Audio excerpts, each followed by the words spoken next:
கங்கை கரை தோட்டம் பக்கத்தில் ஒரு ஆசிரமம். அங்கே ஒரு பெரியவர் தங்கியிருக்கிறார். அவர் தான் ராமகிருஷ்ண பரமஹம்சர். அந்த ஆசிரமம் இருந்த இடம் கரக்பூர். வங்காளத்தில் பொதுவாக எல்லோரும் மீன் சாப்பிட்றது உண்டு. கங்கையில் குளிச்சுட்டு கையில் ஒரு மீனோடு வர்றது வழக்கம். இவர் இருக்கிற இடத்துக்கு கங்கையில் படகு வழியாக வரணும். அப்படி தான் எல்லோரும் வருவாங்க. வர்றவங்கள ஒன்று கூட்டி ஆன்மீக விஷயங்களை பற்றி பேசிக்கிட்டு இருப்பார். ஒவ்வொரு நாள் ஒவ்வொருத்தர் நகரத்துக்கு போகணும். வரும்பொழுது மீன் கொண்டுக்கிட்டு வரணும். அதுக்கு ஒரு அட்டவணையே உண்டு ஆசிரமத்தில். அது பிரகாரம் ஒரு நாள் சுவாமி யோகானந்தர் படகில் போனார். படகை செலுத்தினவங்க ராமகிருஷ்ணரையும் சுவாமி யோகானந்தரையும் மற்றவங்களையும் பித்தர்கள் அப்படின்னு சொல்லி ஏளனமாக பேசினாங்க. அவங்க என்ன பைத்தியம் பிடிச்சவங்க அப்படிங்கிறது மாதிரி. சுவாமி யோகானந்தருக்கு ரொம்ப மென்மையான இதயம். இவங்க இப்படி கண்ணாபின்னான்னு பேசுகிறத பார்த்தா மீனை வாங்கிட்டு திரும்புகிறப்போ என்ன நடக்குமோ அப்படிங்கிற பயம் வேறு வந்துட்டுது அவருக்கு. அவ்வளவு மென்மையானவர். இதை தெரிஞ்சுக்கிட்ட ராமகிருஷ்ணர் யோகானந்தா இங்கே வா அப்படின்னு கூப்பிட்டார். இவர் கண்ணீரை தொடச்சிக்கிட்டே கிட்ட போனார். சொன்னார், ஐயா, படகு ஓட்டுறவங்க உங்களை பற்றி மோசமாக பேசுகிறாங்க. என்ன திட்டினா பரவாயில்ல, ஆனால் உங்களை அவங்க திட்டுறாங்க. அதை என்னால் தாங்கிக்க முடியல அப்படின்னார். இதை கேட்டதும் ராமகிருஷ்ணருக்கு கோபம் வந்துட்டு தான். என்னது, உன்னுடைய குருவை பற்றி அவங்க மோசமாக பேசும்பொழுது நீ சும்மா இருந்தியா? வெளியில் போ அப்படின்னு விட்டார். குரு நிந்தனை செய்கிறப்போ அதை கேட்டுக்கிட்டு சும்மா இருக்கலாமா? குரு நிந்தனையை கேட்டால் பாவம் இல்லையா? என்னை தூற்றும்போது அவங்க பாவம் செய்கிறாங்க. அதை கேட்டுக்கிட்டு நீ சும்மா இருந்தால் நீயும் பாவம் செய்கிற அப்படின்னாராம். அடுத்த நாள் சுவாமி நிரஞ்சனானந்தர் போக வேண்டிய நாள்.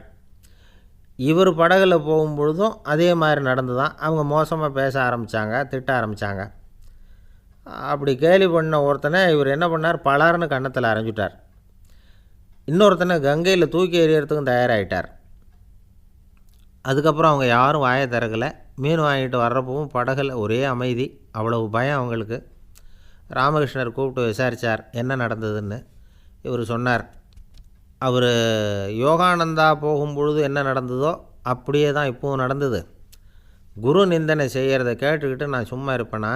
ஒருத்தனை அப்படியே அரைஞ்சுட்டேன், இன்னொருத்தனை ஆற்றுல தூக்கி போட்டுருவேன்னு பயமுறுத்தினேன், அவ்வளவுதான் அப்படின்னாராம். இப்போவும் ராமகிருஷ்ணருக்கு கோபம் வந்துட்டு தான். என்ன இது, அணியறது காஷாயம், இருக்கிறது ஆசிரமம், உனக்கு இவ்வளவு கோபம் வந்ததுன்னா அப்புறம் என்னத்துக்கு ஆசிரமத்தில் இருக்கணும்? பிரம்மச்சாரி எப்பவும் அமைதியாக இருக்கணும் அப்படின்னு அறிவுரை சொன்னாராம் ராமகிருஷ்ணர். அப்போ இவர் கேட்டாராம், ஏங்க அவருக்கு ஒரு விதமான அறிவுரை சொன்னீங்க, எனக்கு வேறு விதமாக அறிவுரை சொல்கிறீங்க, இதில் எது உண்மை அப்படின்னு கேட்டிருக்கார். இதுக்கு ராமகிருஷ்ணர் சொன்ன பதில் என்னென்னா, அட அசடே, சக்கரத்தில் காற்று அதிகமாக இருந்தால் குறைக்கணும், குறைச்சலாக இருந்தால் கூட்டணும். அவன் சாது, அவனுக்கு அதிக உணர்ச்சி தேவை, உனக்கு படபடப்பு அதிகம், உனக்கு பொறுமை தேவை அப்படின்னாராம். இதில் உள்ள கருத்து என்னென்னா, கல்விங்கிறது எப்படின்னா அதை சூழ்நிலைக்கு தகுந்த மாதிரி கற்பிக்கணும். எல்லாருக்கும் ஒரே மாதிரி கற்பிக்கக்கூடாது. கேட்குறவர் தகுதி, புரிஞ்சுக்கிற திறமை, இதை பொறுத்து கல்வி அமையணும். ஆரம்ப காலத்தில் ஒரு குரு, அப்போ ஒரு சீடன் இருந்தான். அது வேடிக்கையான குரு, வேடிக்கையான சீடன். ஒரு ஆசிரமம். ஒரு நாள் ஒருத்தன் அவசரமாக அந்த குருவை தேடி வந்திருக்கிறான். என்ன விஷயம்னு விசாரித்தார் குரு. உங்கள் சீடர் என்னை அடிச்சுட்டார் அப்படின்னு புகார் பண்ணானான் அந்த ஆள்.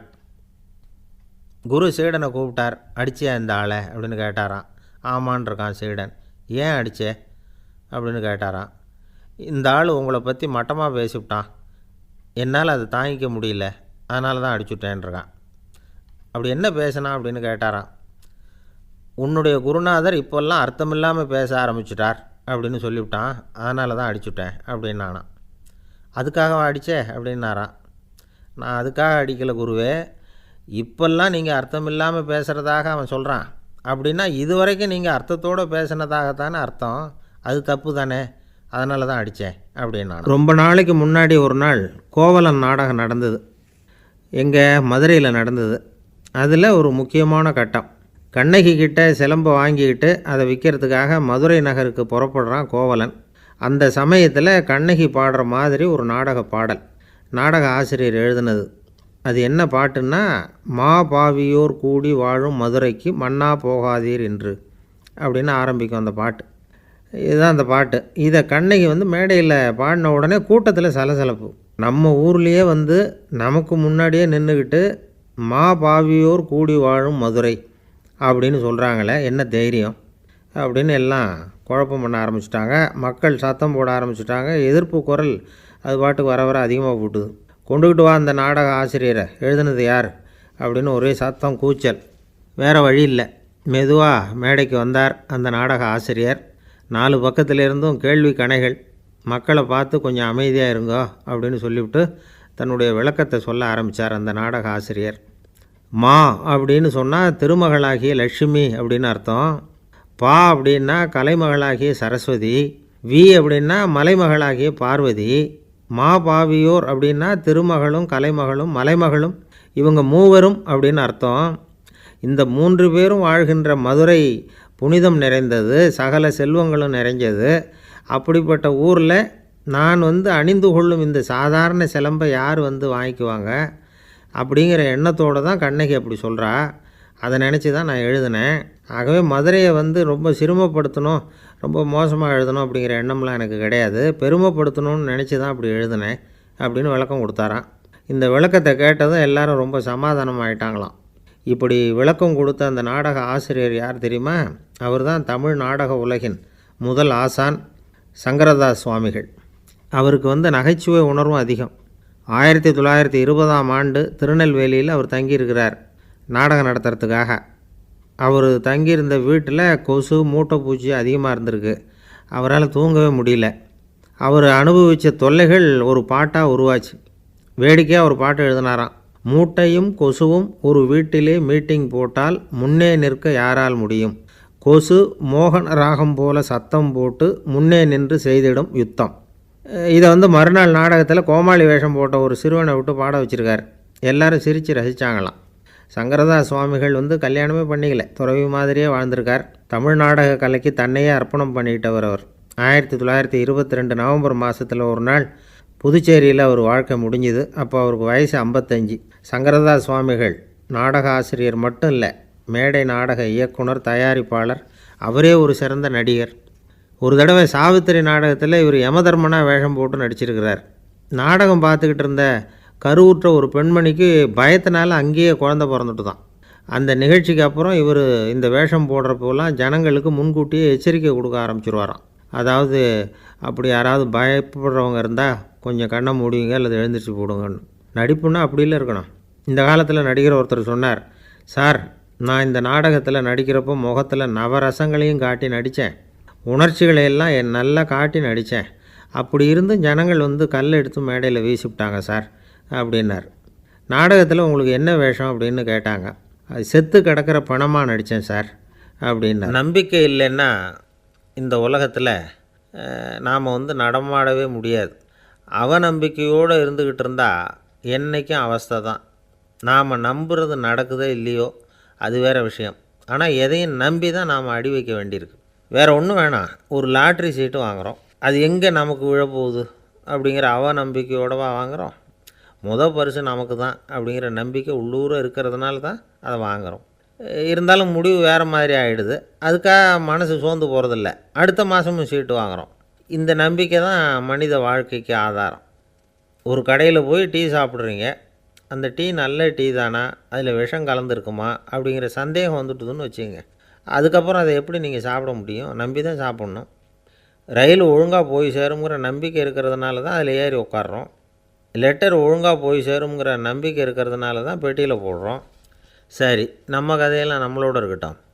மனித நம்பிக்கை வந்து எந்த அளவுக்கு உறுதியாகவும் அறிவுபூர்வமாகவும் இருக்கணுங்கிறதுக்கு அலெக்சாண்டர் வாழ்க்கையில் நடந்த ஒரு சம்பவத்தை உதாரணமாக சொல்லலாம். இந்த உலகத்தையே ஜெயிக்கணும்னு புறப்பட்டார் அலெக்சாண்டர். ஒரு கட்டத்தில் அவர் சிட்னஸ் நதி கரைக்கு வந்து சேர்ந்தார். அந்த சமயத்தில் அவருக்கு கடுமையான நோய் வந்துட்டுது. அவர் கூடவே வந்திருந்த கிரேக்க வைத்தியர்கள் என்னென்னமோ முயற்சியெல்லாம் பண்ணி பார்த்தாங்க. இருந்தாலும் அலெக்சாண்டருக்கு வந்திருக்கிறது என்ன நோய்ங்கிறத அவங்களால கண்டுபிடிக்க முடியல. ஏன்னா அந்த பகுதியில் உள்ளவங்களுக்கு மட்டுமே அதிகமாக வரக்கூடிய ஒரு வினோதமான நோயாக இருந்தது அது. ஆனால் அவர் இருக்கிற இடம் எதிரியோட இடம், பாரசீக மன்னனோட ஆளுகைக்கு உட்பட்ட இடம். என்ன பண்ணுறது அப்படின்னு எல்லாரும் யோசனை பண்ணாங்க. பாரசீக மன்னனோட அரண்மனையில் இருக்கிற வைத்தியர் வந்தால் இந்த நோயை குணப்படுத்தி விடுவார் அப்படின்னு சொன்னாங்க. இருந்தாலும் எதிரியோட நாட்டில் இருக்கிற வைத்தியரை கூப்பிட்டு எப்படி நம்பி வைத்தியம் பார்க்க சொல்கிறது அப்படின்னு சொல்லி எல்லோரும் தயங்கினாங்க. ஆனால் அலெக்சாண்டர் தயங்கலை. பரவாயில்ல, அழைச்சிட்டு வாங்கன்னு விட்டார். உடனே அவரை போய் அழைச்சிட்டு வந்துட்டாங்க. அவர் வந்தார். அலெக்சாண்டர் உடம்பை பரிசோதனை பண்ணி பார்த்தார். சரி, இதை குணப்படுத்தி விடலாம், பயப்பட வேண்டியதில்லை. ஆனால் இதுக்கு ஒரு மூலிகை ரசம் தயார் பண்ணி கொடுக்கணும். நான் போய் அதை தயார் பண்ணிவிட்டு 2 நாளில் திரும்பி வந்துடுறேன் அப்படின்னு சொல்லிவிட்டு போனார் அந்த வைத்தியர். அதே மாதிரி 2 நாளில் திரும்பி வந்தார் மூலிகை ரசத்தோடு. இதுக்கு இடையில் அலெக்சாண்டரோட தளபதிகளில் ஒருத்தர் ரகசியமாக ஒரு எச்சரிக்கை கடிதம் கொடுத்து அனுப்பியிருக்கிறான். அதை வாங்கி என்ன விஷயம்னு பார்த்தார். இப்போ உங்ககிட்ட வந்திருக்கிற எதிரி நாட்டு வைத்தியரை நம்பாதீங்க, அவன் கொண்டுகிட்டு வந்திருக்கிற மூலிகை ரசத்தில் விஷம் கலந்துருக்குது அப்படின்னு அதில் எழுதியிருக்கு. அதை பார்த்தார் அலெக்சாண்டர். இருந்தாலும் கொஞ்சம் கூட அலட்டிக்கலை. வைத்தியர் கொடுத்த மருந்தை வாங்கி கடகடன்னு குடிச்சுட்டு அதுக்கப்புறம் அந்த கடிதத்தில் இருந்த விஷயத்தை அந்த வைத்தியர்கிட்ட சொன்னார். வைத்தியர் திகைச்சு போயிட்டார். தன் மேலே அலெக்சாண்டர் வச்சுருக்கிற நம்பிக்கையை பார்த்து அவருக்கு ரொம்ப வியப்பு. வைத்தியர் உண்மையிலேயே நல்ல மருந்து தான் கொண்டுகிட்டு கொடுத்துருக்கிறார், அதில் விஷம்லாம் எதுவும் கலக்கலை.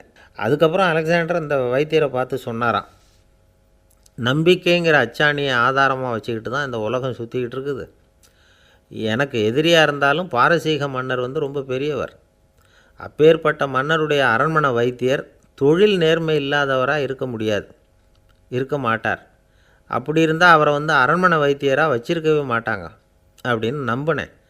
என்னுடைய நம்பிக்கை வீண் போகலை அப்படின்னாராம். இதுதான் மானுட நம்பிக்கைங்கிறது.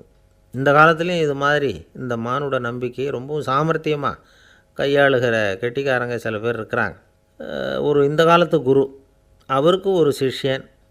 குரு முன்னாடி அந்த சிஷ்யன் ரொம்ப பணிவாக நின்று, குருவே, உங்கள் கையால் விஷத்தை கொடுத்தாலும் அதை வாங்கி மடமடன்னு குடிச்சிருவேன் அப்படின்னா. உன்னுடைய குரு பக்தியை மெச்சினேன் அப்படின்னார் குரு. அதுக்கு அந்த சிஷ்யன், அப்படி இல்லை குருவே, உங்கள்கிட்ட சிஷ்யனாக இருக்கிறத விட உங்கள் கையால் விஷத்தை வாங்கி குடிச்சு விட்றது ரொம்ப நல்லது, அதனால தான் அப்படி சொன்னேன் அப்படின்னா. ஒரு ஊரில் ஒரு ஆள் இருந்தான். அவனுக்கு ஒரே ஒரு மகள். அவளை நல்ல இடத்துல கட்டி கொடுக்கணும்னு ஆசைப்பட்டான். அதுக்காக மாப்பிள்ளை தேடிகிட்டு இருந்தான். அவன் கொஞ்சம் வசதியான ஆள், அதனால் நிறைய பேர் வந்தாங்க.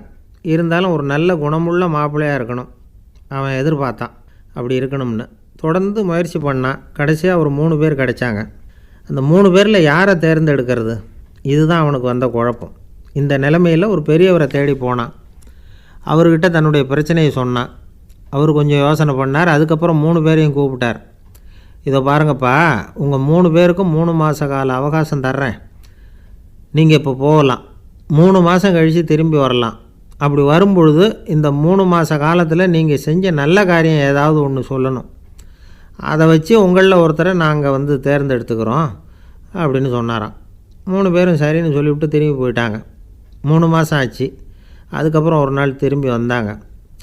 அவர் அவங்கள கூப்பிட்டு உட்கார வச்சார். அப்புறம் கேட்டார், இப்போ சொல்லுங்கள், இந்த 3 மாத காலத்தில் நீங்கள் செஞ்சுருக்கிற ஏதாவது ஒரு நல்ல காரியத்தை சொல்லுங்கள் அப்படின்னார். முதல்ல ஒருத்தன் எழுந்திரிச்சு நின்னான். ஐயா, எங்கள் அப்பா இறந்த பிறகு அவரோட கணக்கு வழக்குகளை எடுத்து பார்த்துக்கிட்டு இருந்தேன். அவர் ஒரு வியாபாரிகிட்ட 10,000 ரூபா கடன் வாங்கியிருக்கிறதாக எழுதியிருந்தார். அந்த வியாபாரியும் இப்போ உயிரோடு இல்லை. இருந்தாலும் அந்த வியாபாரியோட மகனை தேடி கண்டுபிடிச்சேன். கணக்கு புத்தகத்தை காட்டினேன். எங்கள் அப்பா உங்கள் அப்பா கிட்ட 10,000 ரூபா கடன் வாங்கியிருக்கிறதாக இதை எழுதியிருக்கிறார். அதனால் அதை திருப்பி கொடுக்கறதுக்காக வந்திருக்கிறேன். இந்தாங்க அந்த பணம் அப்படின்னு சொல்லி கொடுத்துட்டு வந்துட்டேன் அப்படின்னு நானும். இதை பெரியவர் கவனமாக கேட்டுக்கிட்டார். அதுக்கப்புறம் 2வது இளைஞன் எழுந்திரிச்சான். ஐயா, நான் போன மாதம் ஒரு நாள் ராத்திரி வேளையில் ஒரு காட்டுப்பாதை வழியாக எங்கள் ஊருக்கு போய்கிட்டு இருந்தேன். அந்த சமயத்தில் அந்த வழியாக வந்துக்கிட்டு இருந்த ஒரு வழிப்போக்கர்கிட்ட 4-5 திருடர்கள் வம்பு வளர்த்து அவர்கிட்ட இருந்த பொருளையெல்லாம் கொள்ளையடிச்சிக்கிட்டு இருந்தாங்க. நான் உடனே ஒரு குச்சியை எடுத்துகிட்டு ஓடினேன். அந்த திருடர்களை அடித்து விரட்டினேன். பொருளையெல்லாம் மீட்டு அந்த வழிப்போக்கர்கிட்ட ஒப்படைச்சேன். அவரை பத்திரமாக அழைச்சிட்டு போய் அவர் வீட்டில் விட்டுட்டு வந்தேன் அப்படின்னு நானும். இதையும் பெரியவர் கவனமாக கேட்டுக்கிட்டார். அடுத்தபடியாக 3வது இளைஞன் எழுந்திரிச்சான். ஐயா, போன மாதம் ஒரு நாள் நான் ஒரு மலைப்பாதை வழியாக போய்கிட்டு இருந்தேன். மலைப்பாதை விளிம்பில் ஒரு மதகு கட்டை, அது மேலே ஒரு ஆள் படுத்து தூங்கிட்டு இருந்தான். அந்த பக்கம் தவறி உருண்டு விழுந்திருந்தான்னா அதில் பாதாளம். அது மலையடி வாரத்தில் போய் தான் விழணும், அவ்வளவு பள்ளம். அது தெரியாமல் அவன் பாட்டுக்கு தூங்கிட்டு இருந்தான். நான் உடனே அவன்கிட்ட ஓடி போய் குனிஞ்சு அவன் முகத்தை பார்த்தேன். அப்போ தான் புரிஞ்சுது, அவன் ஏற்கனவே எனக்கு தெரியும். அவனை எனக்கு நிறைய கெடுதல் பண்ணியிருக்கிறான், இடைஞ்சல் கொடுத்தவன். இருந்தாலும் ஐயோ பாவம்னு நினச்சி அவனை எழுப்பி பாதுகாப்பாக வேற ஒரு இடத்துல படுக்க வச்சுட்டு வந்தேன் அப்படின்னு நானாம். பெரியவர் இதையும் கேட்டுக்கிட்டார். அதுக்கப்புறம் அவங்க 3 பேரையும் பார்த்து, நீங்கள் போகலாம், நாங்கள் யோசித்து முடிவு பண்ணி உங்களுக்கு சொல்லி அனுப்புகிறோம் அப்படின்னாராம். அந்த இளைஞர்கள் புறப்பட்டு போயிட்டாங்க. அதுக்கப்புறம் அந்த பெண்ணோட அப்பாவை பார்த்து சொன்னார், இந்த 3 பேருமே நல்ல பிள்ளைங்க தான், அதில் ஒன்றும் சந்தேகம் இல்லை. இருந்தாலும் இந்த 3 பேர் செஞ்ச செயல்களையும் ஒப்பிட்டு பார்க்க வேண்டியிருக்கு. முதல் இளைஞன் நேர்மைக்கு எடுத்துக்காட்டாக விளங்குறான். இந்த காலத்தில் இது மாதிரி இளைஞர்களை பார்க்குறது ரொம்ப கஷ்டம்தான். இருந்தாலும் அவன் கடமையை தான் செஞ்சான். 2வது இளைஞன் நல்ல வீரன், தைரியசாலி. ஒரு வீரன் எதை செய்யணுமோ அதைத்தான் இவன் செஞ்சான். இவன் ஒரு லட்சிய மனிதன். 3வது இளைஞன் தன்னுடைய பகைவனுக்கே உதவி செஞ்சுருக்கான். அவன் உயிரை காப்பாற்றியிருக்கிறான். பகைவனுக்கு அருள்வதுங்கிறது ஒரு சாதாரண மனுஷனால் செய்யக்கூடிய காரியம் இல்லை. பகையை மறக்கிறதும் பகைவனுக்கு அருள்வதும் தெய்வீக பண்புகள். அதனால் இவனையே உன்னுடைய மகளுக்கு ஏற்ற மாப்பிள்ளையாக தேர்ந்தெடுக்கலாம் அப்படின்னு சொன்னாங்களாம். ஒரு நல்ல நாளில் அவங்களுக்கு திருமணம் நல்ல விதமாக நடந்து முடிஞ்சுதான். இது சுவாமி சின்மயானந்தர் சொல்லியிருக்கிற ஒரு கதை. இதிலேருந்து நாம் புரிந்து கொள்ள வேண்டிய ஒரு கருத்து, நமக்கு கெடுதல் பண்ணவங்களுக்கும் நாம் நல்லது செய்யணும். ஆனால் நடைமுறையில் அப்படி நம்மளால் செய்ய முடியறதில்ல. அதுதான் சிக்கல். நம்மால் ஒருத்தங்கிட்ட கேட்டேன், ஏண்டா உன்னுடைய பகைவன் ஒருத்தன் அது மாதிரி ஒரு மலைப்பாதை மதகு கட்டையில் படுத்திருந்தா உடனே நீ என்ன நினைப்ப அப்படின்னு கேட்டோம். இது ஒரு அருமையான சந்தர்ப்பம்னு நினைப்பேன் அப்படின்னா. எதுக்குன்னு கேட்டோம். அவனை அந்த பக்கமாக உருட்டி கீழே தள்ளுறதுக்கு அப்படின்னா. ஒரு ஊரில் ஒரு ஞானி இருக்கிறார், ரொம்ப பெரிய ஞானி, ரொம்ப வயசாகிட்டுது. கடைசி காலத்தில் அவர்கிட்ட சில பேர் வந்தாங்க. உங்கள் குரு யார் அப்படின்னு கேட்டாங்க. அவர் நிமிர்ந்து பார்த்தார். எனக்கு ஆயிரக்கணக்கான குருமார்கள் உண்டு, அவங்க பேரெல்லாம் சொல்லணும்னா இந்த காலம் பத்தாது. ஆனால் முக்கியமான ஒரு 3 பேரை பற்றி மட்டும் உங்களுக்கு சொல்கிறேன் அப்படின்னாராம். அப்புறம் சொன்னார், அந்த 3 பேரில் ஒருத்தன் ஒரு திருடன். ஒரு சமயம் ஒரு பாலைவனம் வழியாக நான் போய்கிட்டு இருந்தேன். அப்போது வழி தவறி போய் ஒரு கிராமத்துக்கு போயிட்டேன். அது இருட்டு நேரம், நடு ராத்திரி, ஊரே உறங்கி போச்சு. அந்த நேரத்தில் ஒரு ஆள் மட்டும் ஒரு வீட்டு சுவத்தில் ஏதோ பண்ணி உள்ளே நுழையிறதுக்கு முயற்சி பண்ணிகிட்ருக்கிறான். அவங்கிட்ட போய் நான் இன்றைக்கி இங்கே எங்கே தங்க முடியும் அப்படின்னு கேட்டேன். அதுக்கு அவன், இந்த ராத்திரி வேளையில் அது ரொம்ப சிரமம், ஒரு திருடனோட உங்களால் தங்க முடியும்னா நீங்கள் என்னோட தங்கலாம் அப்படின்னா. நான் அவங்க கூட 1 மாதம் தங்கியிருந்தேன். ஒவ்வொரு நாள் ராத்திரியும் இப்போ நான் என்னுடைய வேலைக்கு போகிறேன், நீங்கள் ஓய்வு எடுத்துக்கோங்க அப்படின்னு சொல்லிவிட்டு போவான். அவன் திரும்பி வந்த உடனே உனக்கு ஏதாவது கிடச்சிதான்னு நான் கேட்பேன். அதுக்கு அவன், இன்றைக்கி ராத்திரி ஒன்றும் இல்லை, நாளைக்கு மறுபடியும் முயற்சி பண்ணுவேன் அப்படின்பா. எப்பவும் அவன் நம்பிக்கை இழந்ததே கிடையாது, எப்பவும் சந்தோஷமாகவே இருப்பான். நானும் ரொம்ப காலமாக தியானம் பண்ணிக்கிட்டே இருந்தேன், ஒன்றுமே நடக்கலை. ஆனால் நான் என்ன பண்ணேன் தெரியுமா, மனசு வருத்தப்படும், நம்பிக்கை இழந்துருவேன். அப்போல்லாம் அந்த திருடனுடைய விடாமுயற்சி தான் ஞாபகத்துக்கு வரும். அதனால் அந்த திருடன் எனக்கு ஒரு குரு. என்னுடைய 2வது குரு யாருன்னா அது ஒரு நாய். இது எப்படின்னா, ஒரு சமயம் எனக்கு ரொம்ப தாகமாக இருந்தது.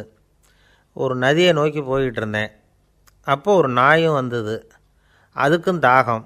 ஓடி ஆற்றை பார்த்துது. அதோட நிழல் ஆற்றுல தெரிஞ்சுது. அதை பார்த்ததும் பயந்துட்டுது. அதாவது அது தன்னுடைய சொந்த உருவத்தையே கண்டு பயந்தது. அதை பார்த்து குறைக்குது, திரும்பி ஓடிச்சு. ஆனால் அதுக்கு தாகம் அதிகமாக இருந்ததுனால அது மறுபடியும் திரும்பி வந்தது. பார்த்தா மறுபடியும் தண்ணியில் நாயோட உருவம் தெரியுது. இப்படி சில தடவை பண்ணிச்சு. இருந்தாலும் கடைசியில் தண்ணியில் குதிச்சுட்டுது துணிஞ்சி.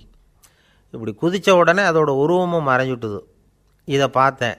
நான் என்ன புரிஞ்சுக்கிட்டேன்னா, எவ்வளவு தான் பயம் இருந்தால் கூட ஒருத்தன் தைரியமாக காரியத்தில் இறங்கணும் அப்படிங்கிறத புரிஞ்சுக்கிட்டேன். இந்த போதனை அந்த நாய்கிட்ட இருந்து எனக்கு கிடைச்சிது. இது ஒன்று. அடுத்தது என்னுடைய 3வது குரு யாருன்னா அது ஒரு சின்ன குழந்தை. நான் ஒரு சமயம் ஒரு நகரத்துக்கு போனேன். அங்கே ஒரு குழந்தை எரிகிற மெழுகுவத்தி ஒன்று எடுத்துக்கிட்டு வந்தது. நான் அந்த குழந்தைய பார்த்து வேடிக்கையாக கேட்டேன், ஏன் பாப்பா இந்த மெழுகுவத்தியை நீயாவே கொளுத்துனியா அப்படின்னு கேட்டேன். ஆமான்னுது அந்த குழந்தை. சரி, இந்த மெழுகுவத்தி முன்னாடி எரியாமல் இருந்தது, இப்போ எரியுது. இந்த மெழுகுவத்திக்கு வெளிச்சம் எங்கேருந்து வந்தது அதை எனக்கு காட்ட முடியுமா அப்படின்னு கேட்டேன் அந்த குழந்தைகிட்ட. இதுக்கு அந்த குழந்தை சிரிச்சுக்கிட்டு அந்த மெழுகுவத்தியை ஊதி அணைச்சுட்டுது. அதுக்கப்புறம் என்னை பார்த்து கேட்டுது, இப்போ இந்த மெழுகுவத்தியின் வெளிச்சம் போனதை பார்த்தீங்க இல்லையா, அது எங்கே போச்சுன்னு எனக்கு சொல்லுங்க அப்படின்னுது. அந்த குழந்தை இப்படி கேட்டதும் என்கிட்ட இருந்த ஆணவம் அழிஞ்சுட்டுது. நான் படித்ததெல்லாம் அந்த வினாடியில் சுக்கு நூறாக போயிட்டுது. என்னுடைய முட்டாள்தனத்தை நான் உணர்ந்தேன் அப்படின்னு இவ்வளவும் அந்த ஞானி விவரமாக சொன்னாராம். அதனால் நாம் இன்னார்கிட்டே இருந்து தான் இதை கற்றுக்கணுங்கிறது இல்லை, யாருக்கிட்டே இருந்தும் எதையும் கற்றுக்கலாம். நம்மால் ஒருத்தன் ஒரு நாய் வளர்த்துக்கிட்டு இருந்தான். அந்த நாய்க்கு வால் கிடையாது. யாரோ ஏற்கனவே வெட்டி எடுத்துட்டாங்க. இந்த நாய் தான் சார் எனக்கு குரு, அதுக்கிட்டே இருந்து கூட நான் பாடம் கற்றுக்கிட்டு இருக்கிறேன் அப்படின்னா. அப்படி என்ன கற்றுக்கிட்டேன் இந்த வால் இல்லாத நாய்கிட்டே இருந்து அப்படின்னு கேட்டோம். நாம் யாருக்கிட்டேயும் வாலாட்டக்கூடாது அப்படிங்கிற பாடத்தை அதுக்கிட்டே இருந்து தான் நான் கற்றுக்கிட்டேன் அப்படின்னா. இந்த உலகமே ஒரு நாடக மேடை, நாம் எல்லாரும் நடிகர்கள். இது ஞானிகள் சொல்கிறது. இது ஒரு பக்கம் இருக்கட்டும். இந்த உலகத்துக்குள்ளே எத்தனையோ நாடக மேடைகள், எத்தனையோ நடிகர்கள், எத்தனையோ நாடகங்கள், இதெல்லாம் எப்படி ஆரம்பமாச்சு? அதுதான் இன்றைக்கி தகவல். அதாவது ஆதி மனிதன் பேச ஆரம்பிக்கிறதுக்கு முன்னாடி சைகையாலேயே எல்லாத்தையும் சொல்லிகிட்டு இருந்தான். அதனால் அப்போவே நடிப்பு ஆரம்பமாயிட்டுது. முதல்ல ஒரு வேட்டையைத்தான் அவன் நடித்து காட்டியிருப்பான். இவன் எப்படி போனான், எதிரில் மிருகம் எப்படி வந்தது, அதோடு எப்படி சண்டை போட்டான், எப்படி அடித்து கொண்டுகிட்டு வந்தான், இதை அப்படியே மற்றவங்களுக்கு நடித்து காட்டியிருப்பான். ஏன்னா மொழி கிடையாது. இந்த காலத்துலலாம் நாடகங்களில் நடிக்கிறவங்கள நடிகர்கள்ங்கிறோம். ஒரு காலத்தில் இவங்களுக்கு என்ன பேர் தெரியுமா? திஸ்பியர்கள் அப்படின்னு பேரான். இதுக்கு காரணம் உண்டு. அதாவது 2000 வருஷத்துக்கு முன்னாடி கிரீஸ் நாட்டில் திசிபியஸ் அப்படின்னு ஒரு ஆள் இருந்தான். அவன் ஒரு பெரிய நாடக கலைஞன். அவன் சில இளைஞர்களை சேர்த்துக்கிட்டான், பயிற்சி கொடுத்தான், நாடக குழுவை உருவாக்கினான். நடிகர்களையும் நாடகத்துக்கு தேவையான பொருள்களையும் ஏற்றிக்கிட்டு போகிறதுக்கு ஒரு வண்டியையும் தயார் பண்ணான். அந்த வண்டியிலேயே அவன் கிரேக்க நாடு பூராவும் சுற்றினான். ஊர் ஊராக நாடகம் போட்டான். ஒரு ஊருக்கு போனதும் அங்கே நாடகம் நடத்த தியேட்டர் இருக்கா அப்படிங்கன்னெல்லாம் பார்க்குறதில்ல அவன். ஏன்னா அப்போலாம் தியேட்டர்னா என்னென்ன தெரியாது.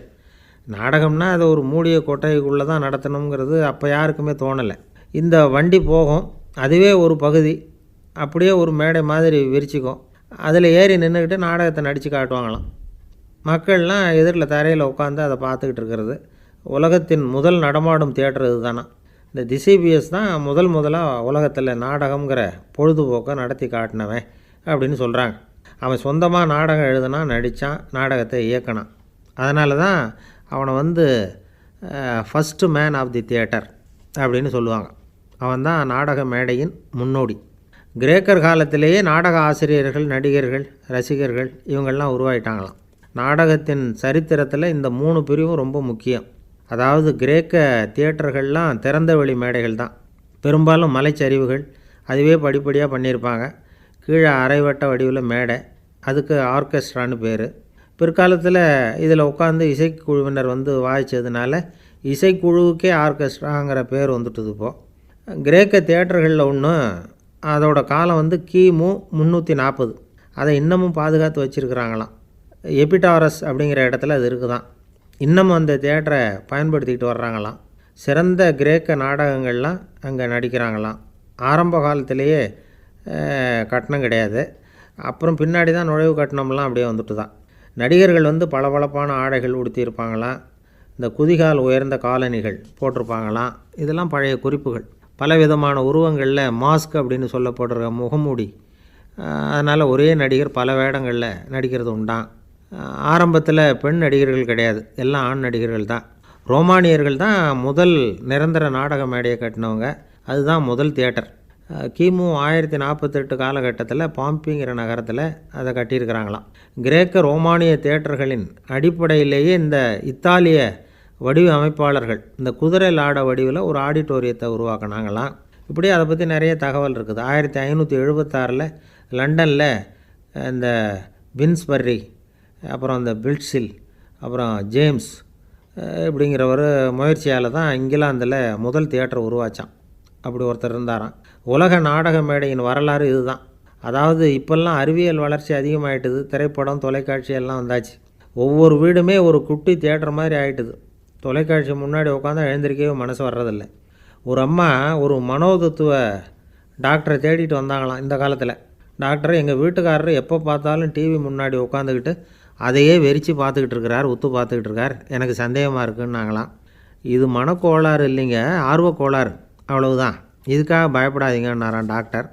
அப்படி இல்லை டாக்டர், டிவி ஓடும் பொழுது நாம் எல்லாம் அதை பார்க்குறோம் சரி, ஆனால் அவர் அப்படி இல்லை, டிவியை நிறுத்தினதுக்கு அப்புறமும் அதையே உத்து பார்த்துக்கிட்டு உட்காந்துருக்கிறார், அதனால தான் சந்தேகப்பட்டு உங்ககிட்ட வந்தேன் அப்படின்னாங்களாம். இயேசுநாதர்கிட்ட ஒருத்தர் வந்து கேட்டாராம், இயேசுவே என்னை எவ்வளவு நேசிக்கிறீர்கள் அப்படின்னு. அவர் தன்னுடைய இரு கைகளையும் அகல விரித்து இவ்வளவு என்று சொல்லி சிலுவையில் உயிர் நீத்தார் அப்படின்னு சொல்லுவாங்க. அதாவது அந்த நேசிப்புக்கு எல்லை கிடையாது, அதே போல் மன்னிப்புக்கும் எல்லை கிடையாது. இது இயேசுநாதர் சொல்லி கொடுத்த ஒரு பாடம். இயேசுனுடைய சீடர்களில் ஒருத்தன் பீட்டர், அவன் ஒரு நாள் இயேசுநாதர்கிட்ட கேட்டிருக்கான், இயேசுவே நான் வந்து என்னுடைய தம்பிக்கிட்ட அடிக்கடி சண்டை போட்டுக்கிட்டு இருக்கிறேன், என்னுடைய சகோதரன் கூட, அவனை நான் எத்தனை தடவை மன்னிக்கிறது? ஏற்கனவே 7 தடவை அவனை மன்னிச்சுட்டேன் அப்படின்னு சொல்லியிருக்கிறான். அப்போது இயேசு சொன்னாராம், மன்னிக்கிறதுக்கு எத்தனை தடவைங்கிற கணக்கெல்லாம் கிடையாது, எத்தனை தடவை உன்னுடைய சகோதரன் உன்னை கோபப்படுத்துகிறானோ அத்தனை தடவை நீ மன்னிக்கிறதுக்கும் தயாராக இருக்கணும், அதுதான் அப்படின்னு சொன்னாராம். அப்போ இவனுக்கு ஒன்றும் புரியல, இது என்ன அவன் தப்பு பண்ணிக்கிட்டே இருப்பான், நாம் மன்னிச்சுக்கிட்டே இருக்கிறதா அப்படிங்கிறது மாதிரி குழப்பமாக இருந்திருக்கிறான். அப்போது இயேசுநாதர் தன்னுடைய சீடன் பீட்டர்கிட்ட ஒரு கதை சொன்னாராம். அந்த கதை இன்றைக்கு நாம் வந்து எல்லாரும் சிந்தித்து பார்க்க வேண்டிய ஒரு கதை. அதாவது மன்னிப்பை விரும்புகிறவர்கள் மன்னிக்கவும் தயாராக இருக்க வேண்டும் அப்படிங்கிறது தான் அந்த கதையினுடைய தத்துவம். அந்த இயேசுநாதர் சொன்ன கதை என்னென்னா, ஒரு மன்னர் இருந்தார். அவர் ஒரு நாள் அரண்மனையில் உட்காந்து கணக்கு வழக்குகள்லாம் பார்த்துக்கிட்டு இருந்தார். நம்ம அரண்மனையிலேருந்து யார் யார் அரசாங்க கடன் வாங்கியிருக்கிறாங்க, யார் யார் திருப்பி செலுத்தியிருக்கிறாங்க அப்படிங்கிற விவரத்தையெல்லாம் பார்த்துக்கிட்டு இருந்தார். அப்போ தான் புரிஞ்சுது, அந்த அரண்மனையில் வேலை செய்கிற ஒருத்தனே அரசாங்க கடன் ஒரு வாங்கியிருக்கிறான். எவ்வளவு? 10,000 பொற்காசுகள் வாங்கியிருக்கான் கடன். இந்த 10,000 பொற்காசுகளை திருப்பி செலுத்தலை அரசாங்கத்துக்கு. இது மன்னர் கவனத்துக்கு வந்தது. உடனே நம்ம அரண்மனையில் இருக்கிறவனே அரசு கடன் வாங்கி திருப்பி செலுத்தாமல் இருக்கான், அவனை கூப்பிட்டு வாங்கன்னு சொல்லி கூப்பிட்டுட்டு வந்தாங்களாம். விசாரிச்சிருக்கிறாங்க, என்னப்பா நீ எவ்வளோ ஒன்று? ஆமாங்க 10,000 பொற்காசுகள் வாங்கியிருக்கிறேன், இன்னும் திருப்பி கட்டலைன்றிருக்கான். உடனே அவர் மன்னர் சொல்லியிருக்கிறார், நம்ம சட்டத்திட்டப்படி நீ உடனே பணத்தை திருப்பி கட்டிடு, அப்படி உன்னால் கட்ட முடியலன்னா உன்னுடைய வீடு வாசல் சொத்து சுகம் எல்லாத்தையும் விற்று அந்த பணத்தை அரசு கருவூலத்தில் சேர்த்துக்கிறதுக்கு நானே ஏற்பாடு பண்ணிடுறேன் அப்படின்னு அந்த மன்னர் சொன்னாராம். இவன் அப்படியே அதிர்ச்சி ஆகிட்டான், அப்படியே பொத்துன்னு காலில் விழுந்தானா, மன்னா என்னை மன்னிச்சுங்க, என்னால் முடியல, எனக்கு மன்னிப்பு கொடுங்க அப்படின்ட்டுருக்கான். உடனே அவர் எழுந்திரிச்சு, சரி நீ மன்னிப்பு கேட்டுவிட்ட, அதனால் உன்னை மன்னிக்கிறேன், நீ பணம் கட்ட வேண்டாம் அப்படின்னு சொல்லி அந்த மன்னர் அவனை விட்டுட்டாராம். பணத்தையும் தள்ளுபடி போட்டார், நீ திருப்பி கட்ட வேண்டான்னு. இவனுக்கு ரொம்ப மகிழ்ச்சி, அதனால் ரொம்ப உல்லாசமாக வந்துக்கிட்டு இருக்கிறான். தெருவில் வந்துக்கிட்டு இருக்கிறப்ப இவங்கிட்ட கடன் வாங்கின ஒருத்தன் எதுக்கு வந்துக்கிட்டு இருக்கான். அவன் இவங்கிட்ட ஒரு 100 பொற்காசுகள் கடன் வாங்கியிருக்கான். அவன் வந்தான், இவன் போய் அவன் சாட்டையை பிடிச்சிக்கிட்டான், நீ எப்படா என் கடனை திருப்பி கொடுக்க போகிறேன்னு. அவன் இப்போ முடியல, கொஞ்சம் பொறுத்துக்கா, அப்புறம் தரேன் இருக்கான். அதெல்லாம் முடியாது, நீ கொடுத்து தான் ஆகணும் அப்படின்னு இவன் புடிவமாக சொல்கிறான். இப்போ நிலைமையை பாருங்கள், இவன் ஏற்கனவே இவன் 10,000 பொற்காசுகள் அரசாங்கத்தில் கடன் வாங்கினா அதுக்கு மன்னிச்சு விட்டுட்டார் இவனை. ஆனால் இவன் இன்னொருத்தனை மன்னிக்கிறதுக்கு தயாராக இல்லை. இவங்கிட்ட கடன் வாங்கின இன்னொருத்தன் 10 பொற்காசுகள், அவனை மன்னிக்க தயாராக இல்லை. அவனை கொண்டு போய் நீதிமன்றத்தில் கொண்டு போய் நிறுத்தி தண்டனை வாங்கி கொடுத்துட்டான். நீதிபதி என்ன சொன்னார், அந்த இவன் வாங்கின பொற்காசுகளை திருப்பி கட்டுற வரைக்கும் ஜெயிலில் இருக்கணுங்கிறது தீர்ப்பு. ஆனால் உடனே அரசர் காதில் வந்து விழுந்தது. சொல்லிட்டாங்க, உங்ககிட்ட மன்னிப்பு வாங்கிட்டு போனானே ஒருத்தன், அவன் வந்து இன்னொருத்தனை மன்னிக்கிறதுக்கு தயாராக இல்லை, அவனை கொண்டு போய் ஜெயிலில் அடைச்சிட்டான் அப்படின்னு. உடனே மன்னர் பார்த்தார், இவனை மறுபடியும் கூப்பிட்டு வர சொன்னார். தபாரப்பா, நான் வந்து உன்னை மன்னிச்சு விட்டேன், ஆனால் நீ இன்னொருத்தனை மன்னிக்கிறதுக்கு தயாராக இல்லை, அதனால் என்னுடைய தீர்ப்பையும் மாற்றுறேன், நீயும் அரசு கடன் தீர்ற வரைக்கும் ஜெயிலில் தான் இருக்கணும் அப்படின்னு சொல்லி ஜெயிலுக்கு அனுப்பிச்சிட்டாராம். இப்படி ஒரு கதையை இயேசுநாதர் தன்னுடைய சீடருக்கு சொன்னதாக ஒரு வரலாறு. அது என்ன, அதிலேருந்து நாம் புரிந்து கொள்ள வேண்டியதுன்னா, நாம் வந்து மன்னிக்கப்படணும்னு நாம் விரும்புகிறோம்னா நாம் இன்னொருத்தரை மன்னிக்கிறதுக்கு தயாராக இருக்கணும். அதனால் நாம் வந்து இன்னொருத்தரை யாரையும் மன்னிக்க மாட்டோம், ஆனால் என்ன இன்னொருத்தரை மன்னிக்கணும் அப்படிங்கிறது மாதிரி செய்யக்கூடாதுன்னு சொல்லுவாங்க. அது மாதிரி நாம் வந்து இப்போ இது தப்பாக புரிஞ்சுக்கிறவங்களும் இருக்கிறாங்க. பாவம் மன்னிப்புங்கிறதெல்லாம் எதுக்குன்னா, அதாவது மறுபடியும் பாவம் செய்யாமல் இருக்கிறதுக்காக தான். அதான் மன்னிக்கிறாரே அப்படிங்கிறதுக்காக மறுபடியும் பாவம் பண்ணிகிட்டு இருக்கிறது இல்லை. அதான் ஒருத்தர் கேட்டாராம், பாவத்திலேருந்து மன்னிப்பு கிடைக்கணும்னா நீ என்ன செய்யணும் அப்படின்னு கேட்டிருக்கார். அதுக்கு அவன் சொல்லியிருக்கிறான், நான் முதல்ல பாவம் செய்யணும், அப்போ தானே மன்னிப்பு கிடைக்கும் அப்படின்னு நானாம். இப்படிப்பட்டவர்கள் தான் இன்றைக்கி உலகத்தில் அதிகமாக இருக்கிறாங்க. அதனால் இந்த மன்னிப்பின் மகத்துவங்கிறது இயேசுநாதர்கிட்டேருந்து தான் நாம் புரிஞ்சுக்கணும். அந்த இயேசு சொன்ன அந்த மன்னிக்கிற மனோபாவம் இருந்தால் இன்றைக்கி உலகம் பூராவும் அமைதி பூங்காவாக இருக்கும். அதில் ஒன்றும் ஆச்சரியமே இல்லை, அதில் ஒன்றும் சந்தேகமும் இல்லை. அதனால் மன்னிக்கிற மனோபாவத்தை நாம் எல்லாரும் நமக்குள்ளே வளர்த்து கொள்ள வேண்டும் அப்படிங்கிறது தான் நாம் இன்றைக்கு எல்லோரும் சிந்தித்து பார்க்க வேண்டிய ஒரு செய்தி.